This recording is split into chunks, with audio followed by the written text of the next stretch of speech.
저는 그 전공으로 얘기하면 뭐 생태학, 진화생물학 또는 때로는 뭐 동물행동학, 사회생물학 뭐 하여간 자연을 연구하는 그런 사람이고요.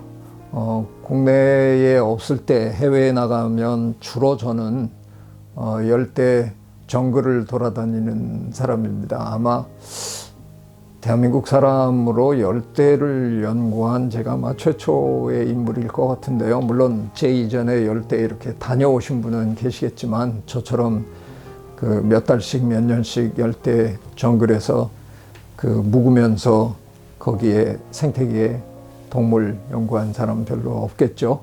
지금은 저 이화여대 에코과학부에서 학생들을 가르치고 있고요. 생명다양성 재단을 이끌고 있습니다. 제가 지금은 뭐 이렇게 과학자로 살고 있습니다만 저는 제가 중고등학교 시절에는 처음에는 시인이 되고 싶었고요. 고등학교 말에는 갑자기 저 미술 선생님하고 잘못 엮여가지고 미대를 갈 뻔도 한 그런 사람입니다. 제가 굉장히 좋아하는 저 외국 화가들이 뭐 있는데요. 뭐 이렇게 시간이 가면서 조금씩 변하기는 했지만 만일 지금 이 순간 제가 가장 좋아하는 화가 세 사람을 꼽아라 외국에서 그러면 저는 모딜리아니 그리고 샤갈 그리고 호앙 미호를 꼽습니다. 근데 그 제가 그런 그 화가들을 이제 좋아하다 보니까 그 시간이 없어도 외국에 있으면 그런 화가들의 작품을 보러 미술관에는 제법 다른데 별로 잘 안 가는데요. 미술관에는 제법 열심히 구경도 다니고 뭐 그랬습니다. 근데 제가 1994년도에 서울대 교수로 이제 귀국을 했는데요. 저는 15년, 제 아내는 17년 미국 생활을 했어요. 그래서 오랫동안 미국에 있다 보니까 돌아와서 주말마다 그냥 전국에 이렇게 뭐 그렇게 알려지지 않은 곳이라도 이렇게 보고 싶더라고요. 그래서 둘이 여행을 제법 이렇게 종종 다녔는데 여주에 하루 이렇게 차를 몰고 갔다가 그 도자기 만드는 곳에 이렇게 들렸었어요. 근데 거기 한쪽 구석에 장욱진 화백의 그림을 이렇게 넣은 상품들이 이렇게 여러 개가 전시가 돼 있더라고요. 그래서 거기서 저 뭐 받침도 하나 사고 뭐 이렇게 몇 개를 샀어요. 제 아내가 이건 왜 사냐고. 그래서 내가 제일 좋아하는 화가의 그림이다. 그래가지고 이제 사고 뭐 얘기를 이제 제 아내한테 내가 왜 이 사람 작품을 좋아하나 뭐 또 한번 열심히 떠들어댔죠. 그리고 얼마 지나서 그 우연찮게 장욱진 화백의 아드님을 만나게 됐습니다. 네, 장정순 교수님이라고 인하대학에서 오랫동안 교편을 잡으신 생물학 하시는 교수님인데요. 저는 그 두 분이 그렇게 연결되어 있는지 전혀 몰랐습니다. 장정순 교수님이 젊었을 때 한국 원자력연구소의 연구원으로 일하셨거든요. 제가 대학교 4학년 때 실습을 그 원자력연구소로 여름 방학 동안에 실습을 나갔어요.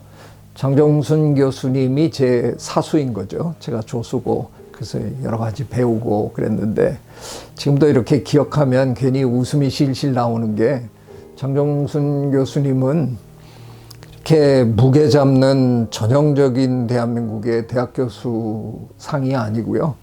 그러니까 하루 종일 웃기세요. 그 욕도 잘하시고 하여간 되게 재밌는 분이세요.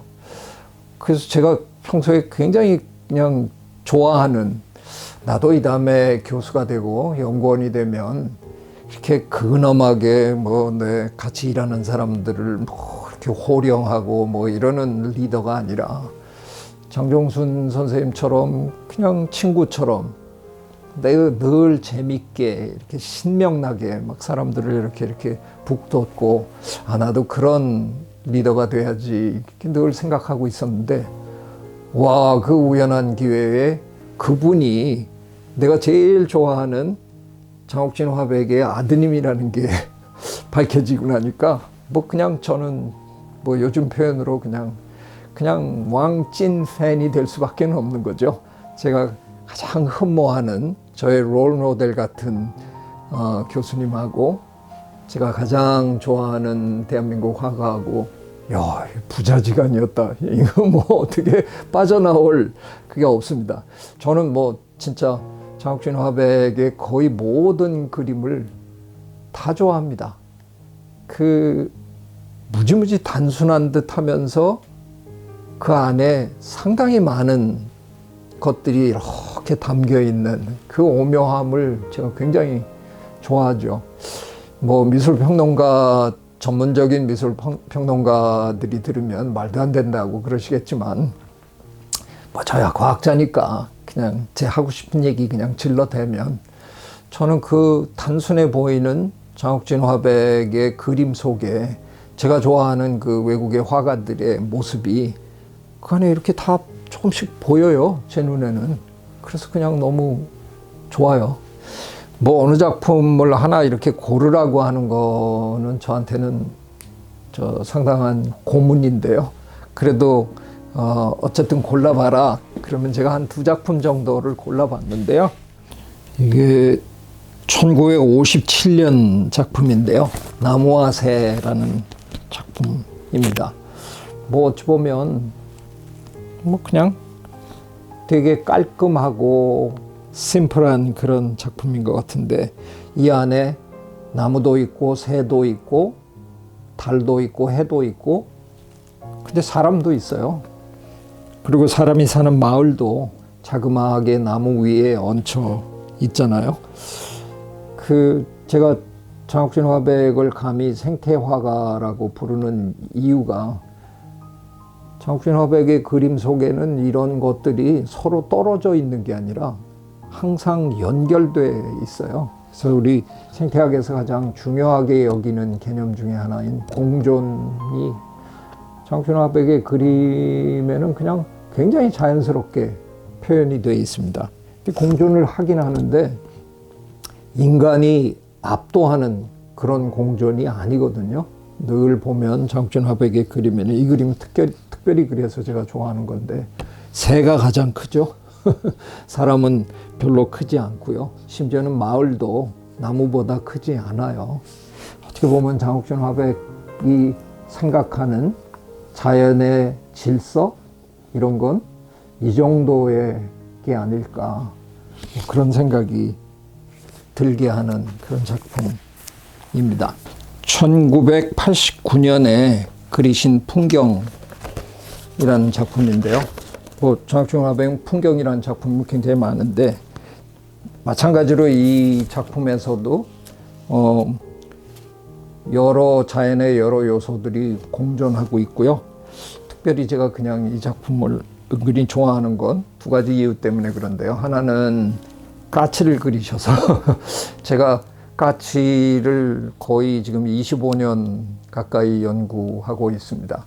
까치는 북반구 전역에 걸쳐서 분포하는 아주 세계적인 새라서 굉장히 많은 나라에서 까치 연구들을 했는데 어느덧 하다 보니까 제가 저 세계에서 까치 연구를 가장 오래 한 사람입니다. 그래서 까치 연구에서는 제 연구실이 종주 연구실이고요. 장옥진 화백도 언제 읽어보니까 인터뷰에서 당신은 누구십니까? 그러니까 까치를 그리는 사람입니다. 이렇게 답변을 하신 적도 있으시더라고요. 까치가 물론 우리나라에서 가장 흔한 새 중에 하나이기도 하지만 장옥진 화백의 그림에는 아주 단골로 등장하는 자연의 손님이죠. 제가 이 그림을 또 좋아하는 이유는요. 장옥진 화백은 참 독특하게 바람을 그리시는 분입니다. 그 그림 속에 바람의 흔적이 보여요. 어떨 때는 가로수를 이렇게 쭉 열어 그리는데 한쪽으로 다 이렇게 기울어져 있기도 하고요. 그래서 장옥진 화백은 자연 속에 있는 심지어는 바람까지도 묘사를 하시는구나 그런 생각이 저한테는 듭니다. 네.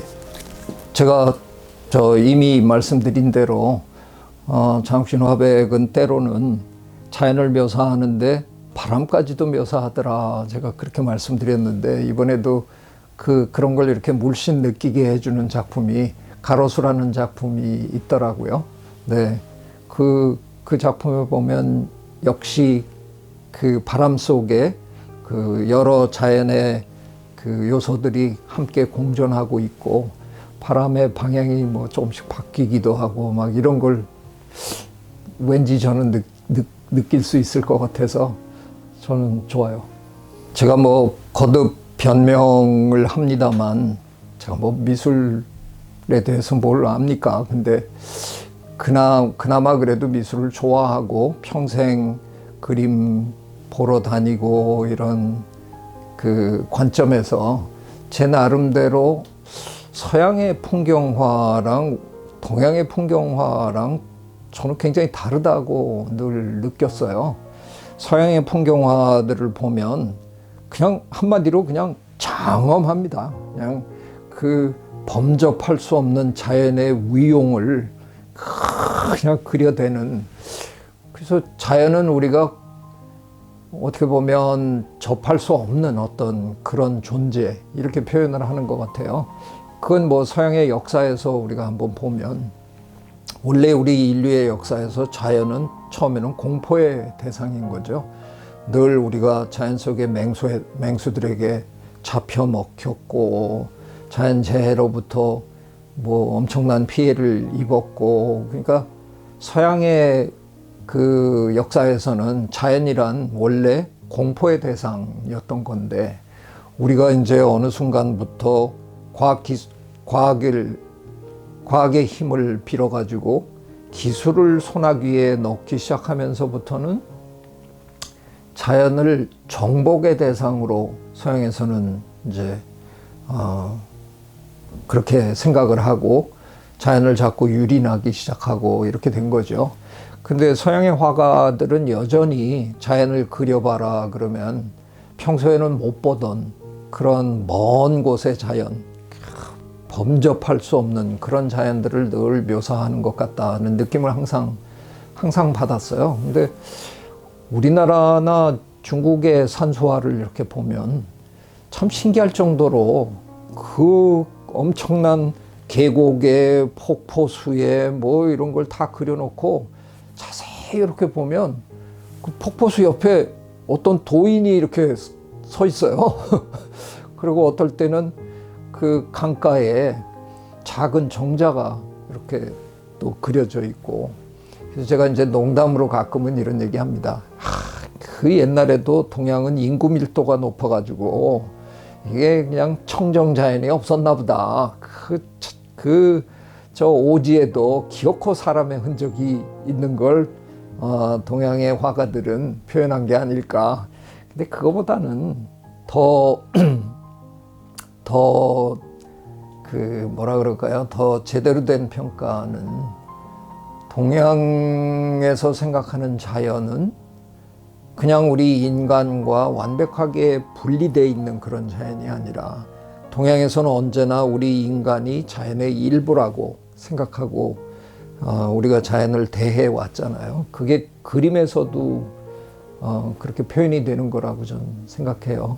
근데 제가 오래전에 어쩌다가 그 문학하시는 분들한테 불려가서 또 세계적인 뭐 노벨 문학상 받으신 분들도 오시고 뭐 이런 자리에서 생태 문학에 대해서 강의를 했어야 되는 적이 있습니다. 돌아가신 박경리 선생님이 그 말년에 사제를 털어서 숨소리라는 생태 문학 잡지를 만드신 적이 있어요.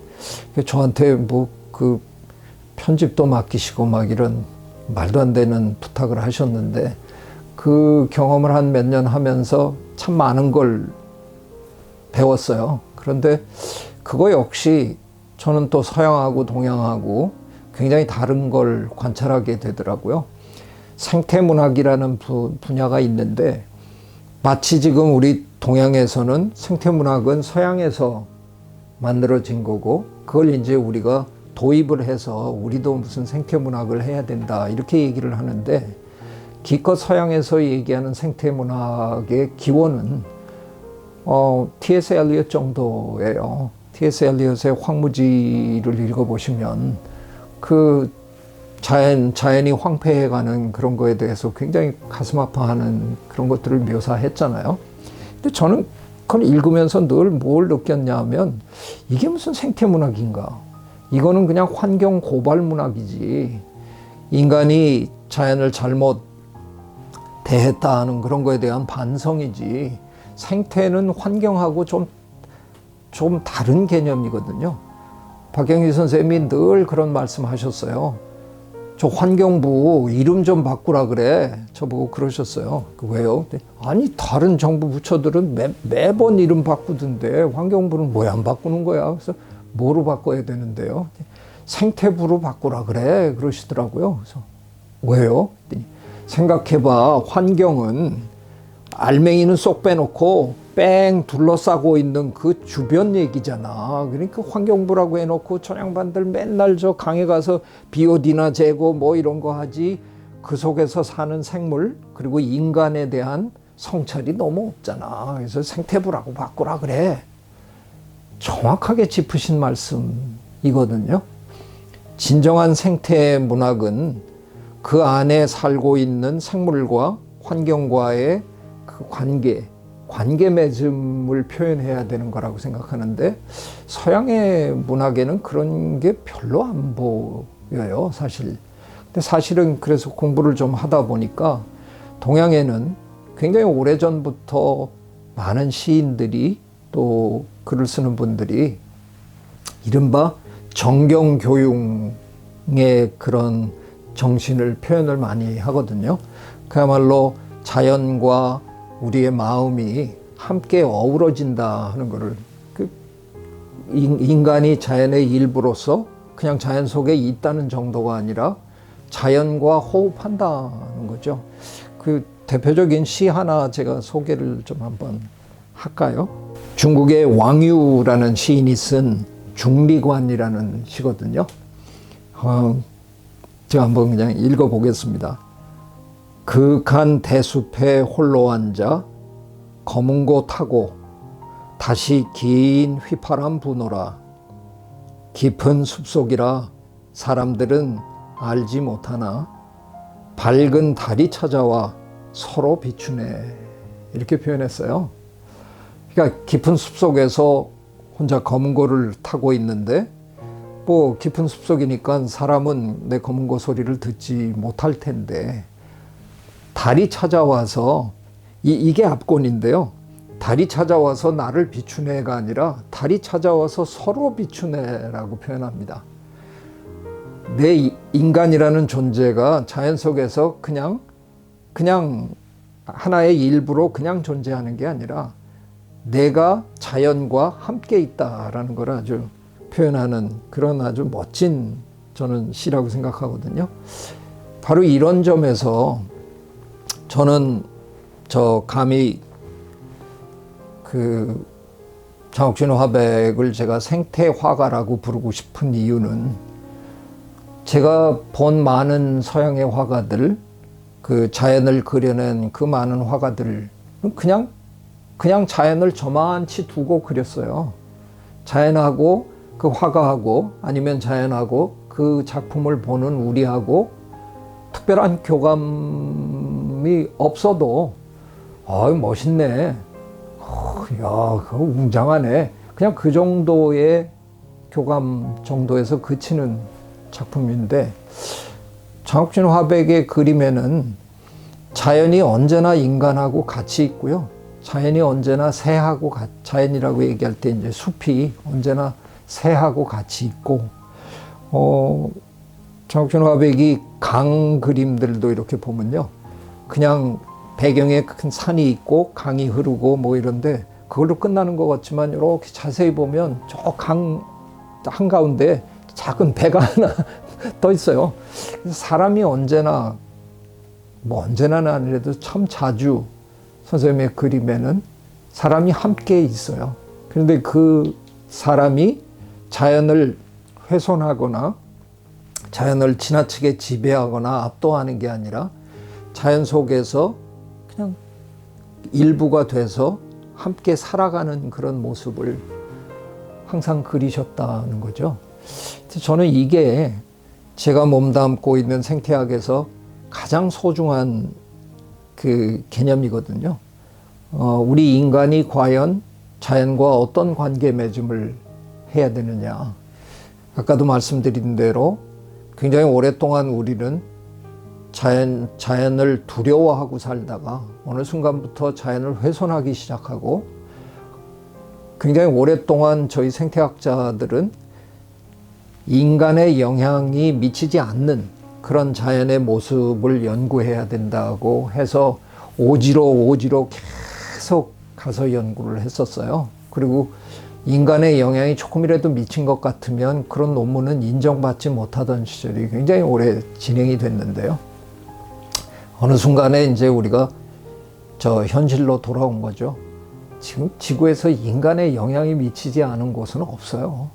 아무리 저 사람들이 안 들어가 본 곳이라고 그래도 다 사람의 영향권 안에 있습니다. 그래서 더 이상 우리가 생태학이라는 학문을 인간을 제외한 자연의 모습을 연구하는 학문이어서는 안 된다는 깨달음을 저희들도 얻었어요. 그래서 이제는 인간이 포함된 자연 생태계의 원리, 이런 걸 이제 연구해야 된다. 그래서 도시 생태학도 탄생을 하고요.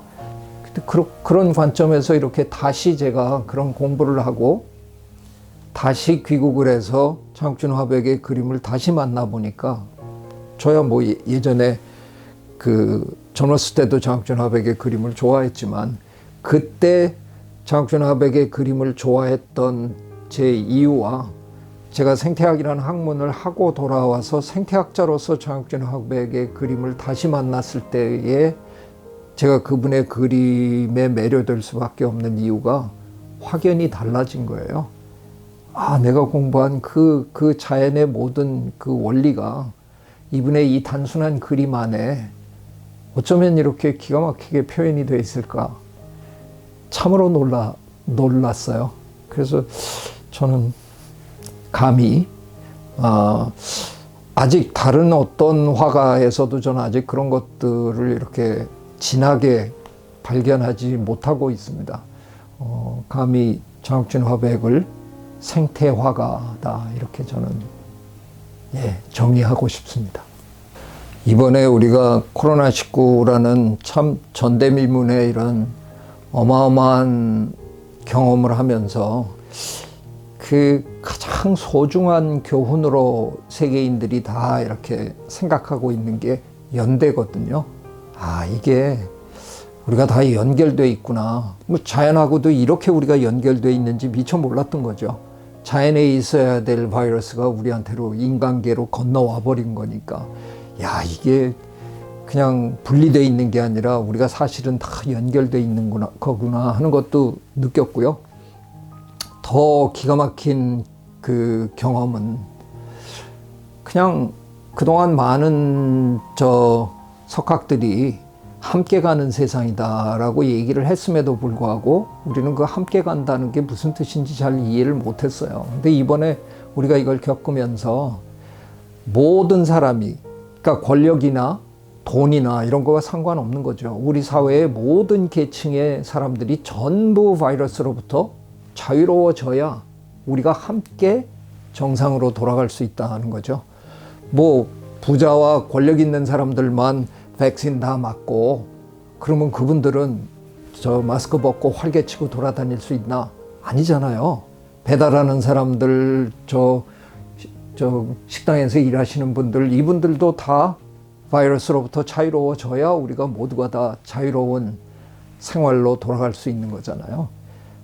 이게 함께 갈 수밖에 없는 거구나. 우리 모두가 전부 연결돼 있구나 하는 거를 참으로 뼈저리게 느껴본, 저는 이건 굉장히 소중한 경험이고 교훈이라고 생각해요. 그래서 모든 사람들이 연대해야만 우리가 함께 살아갈 수 있다, 이거를 굉장히 소중하게 이번에 배웠는데, 장욱진 화백의 그림 속에 가장 중요한 키워드 중에 하나가 저는 연대라고 생각해요. 그 자연을 구성하고 있는 그 모든 것들이 다 연결돼서 함께 살아가는 모습을 언제나 그리신 거 아니에요. 그 속에 또 하나 중요한 키워드가 있는데요. 장욱진 화백은 가족을 굉장히 소중하게 표현을 많이 하셨잖아요. 근데 이번에 우리가 다 이른바 집콕을 하면서 가족을 재발견하는 그런 아주 소중한 그 기회를 다들 가졌잖아요. 특히 대한민국 남성들, 대한민국 아빠들은 사실은 가족을 부양하는 책임만 지었지 가족과 함께 생활하는 즐거움은 거의 못 느끼고들 사셨어요. 그냥 잠자는 아이 얼굴 보면서 회사 출근했다가 밤늦게 야근하고 돌아오면 이미 자고 있는 아이의 얼굴을 봐야 되는 그런 생활들을 했는데, 우리가 집에 묶이니까 가족 단위로, 저도 그래서 동네를 많이 걸어 다니게 됐는데, 가족 단위로 손잡고 뒷동산 걸어 다니고 이러는 거를 굉장히 많이 저도 봤는데, 대한민국 가정은 그리 많이 해보지 않았던 경험들이에요. 그래서 이게 가족 간에도 서로의 사랑을 확인해 볼 수 있는, 그리고 더 끈끈한 연대가 생겨나는 그런 소중한 경험을 했고요. 이게 확대가 되면 우리 동네, 한창 힘들 때도 제가 갑자기, 저는 서대문구에 사는데요. 갑자기 제가 서초동에 가서 밥을 먹으러 서초동 가는 일은 하게 안 되더라고요. 근데 동네에서는 그래도 가끔 음식점에 가서 제 아내랑 같이 가서 먹고, 그러다 보니까 못 보던 분들을 자꾸 만나게 되더라고요. 최 교수님 우리 동네에 사셨어요? 그래서 예. 동네 사람들을 재발견하는, 그리고 내가 살고 있는 내 동네를 재발견하는 그런 소중한 기회였어요. 서울은 참 이상한 도시거든요. 대도시들이, 대개 서양의 도시들을 보면 작은 마을 공동체들의 집합으로 돼 있어요. 그러니까 서양에는 예를 들면 제가 보스턴에 오래 살았는데, 나 보스턴 살아 이렇게 얘기하는 것보다는 나 케임브리지 살아 이렇게 얘기하는 사람들이 많아요. 케임브리지 안에 하버드 대학도 있고 MIT도 있고, 대개 거기서 일도 하고 공부도 하고, 저녁에 친구들을 만나도 하버드 스퀘어에서 만나는 거지 갑자기 보스턴 시내에 가서 만나는 일 별로 없거든요. 근데 이상하게 서울은 너무 급성장하다가, 제가 나 서대문 구민이에요 이렇게 얘기 잘 안 하거든요. 서울 시민입니다. 일도 다른 구에 가서 하다가 집에 와서 서대문구에서는 잠만 자요. 친구 만나러는 또 저 강동구까지 가요. 이게 아니라 사실은 많은 세계의 좋은 도시들을 보면 그 마을이라는 작은 지역 공동체를 중심으로 그런 공동체들이 연결되어 있는 형태로 도시가 되어 있는데, 우리는 좀 이상하게 갑자기 서울이라는 도시가 팽창을 확 하면서 모든 사람이 그 전체 공간에서 와타타타타 하면서 사는 아주 바쁘고 복잡한 도시가 됐는데, 이번에 아마 다들 그런 거 조금씩 느끼셨을 거예요. 내 동네를 발견하는, 우리 동네에 이런 데도 있었구나. 동네 사람들을 새롭게 만나는 이런 경험들을 했거든요. 그래서 저는 그런 작은 경험들이 가족, 동네, 그리고 자연과 또 다른 사람들과의 유대, 연대 이런 것들을 경험하는 소중한 기회였는데, 사실 이번 전시회에서도 한번 오셔서 장욱진 화백의 그림을 그런 관점에서 이렇게 한번 다시 보세요. 장욱진 화백은 그 옛날에 이미 그런 그림을 다 그리셨어요. 그래서 저는 이번 이 경험을 통해서도 장욱진 화백의 그림 속에 있는 그런 의미, 정신 이런 것들이 참 적절하게 이렇게 만나고 있다 하는 생각이 듭니다. 뭐 어떻게 생각하냐가 아니라 어떻게 느끼느냐 그러면 저 요즘 바빠요. 지금 리움에도 불려가서 뭐 저 인터뷰 영상 찍었고요. 또 지금 국립현대미술관에서 진행되고 있는 문경원, 전준호 두 분의 그 미술전에도 제가 이제 또 불려갈 즈음입니다. 이게 그런 분들이 다 어떻게 보면 코로나19로 인해서 자연을 재발견하는, 그리고 자연과 우리의 관계를 재정립해야 되겠다는 어떤 이런 욕구들이 많이 표현이 되는 것 같아요. 그래서 갑자기 제가 요즘 뭐 미술계에 이렇게 자꾸 불려다니는 이상한 일이 벌어지는 걸 봐도 그 정도의 변화는 우리 사회에 지금 분명히 있는 거구나 하는 것을 저는 느낍니다. 이게 뭐 비단 미술 뭐 전시가 아니래도 주변에서 그냥 많은 분들이 하는 얘기를 이렇게 그냥 지나가면서 들어봐도 예전에는 환경 얘기를 너무 진지하게 하면 사람들이 되게 불편해했어요. 아이고 뭐 다 좋은 얘기인데 지금 먹고 사는 게 바쁜데 뭐 또 그런 얘기를 하시나 뭐 이런 표정들이셨는데, 코로나19를 겪으면서 굉장히 많은 분들이 결국 이 모든 게 우리가 그동안 자연에게 너무 막대하다가 이런 일이 우리에게 되돌아오는 거구나 하는 정도까지는 상당히 많은 분들이 느끼시는 것 같아요. 이제 문제는 이제 이 사태가 어느 정도 안정되면 다 또 잊어버리실 거거든요. 또 옛날로 돌아가셔서 또 자연 훼손하면서 사실 텐데, 저는 그래서 저도 지금 굉장히 바쁜 생활을 하고 있고요. 왜냐하면 제가 그냥 느낌이 기회라는 생각이 굉장히 많이 들었어요. 지금은 들으시려고 하십니다. 자연에 대한 얘기를 하면.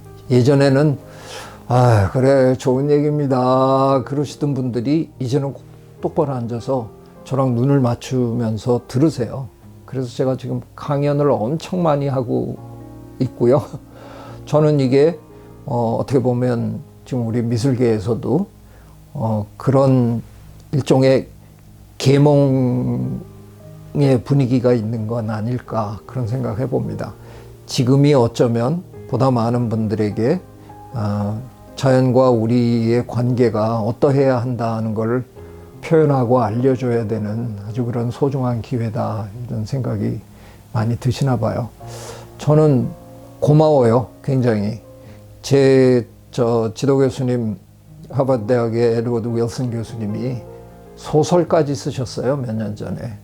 개미 언덕이라는 소설을 쓰셨는데 서문에 왜 썼냐를 표현하시는데, 과학 논문 몇백 편을 써봐야 읽는 사람은 몇 명 안 되거든요. 대단한 논문도 몇십 명이 읽으면 고작이에요. 근데 소설 한 편 잘 쓰면 어마어마하게 많은 사람들이 읽잖아요. 그림 한 점이 어마어마하게 많은 사람에게 엄청난 감동을 줄 수 있어요. 그래서 저희 과학하는 사람들은 언제나 기회를 봅니다. 예술하고 손잡을 기회를 언제나 봅니다. 과학이 못하는 그거를 예술은 굉장한 힘으로 해낼 때가 있어요. 그래서 저는 지금 우리 미술계에 부는 이런 생태 바람 되게 고맙습니다. 뭐 그 최전선에 장욱진 화백 그림이 있겠지만, 네, 반갑습니다.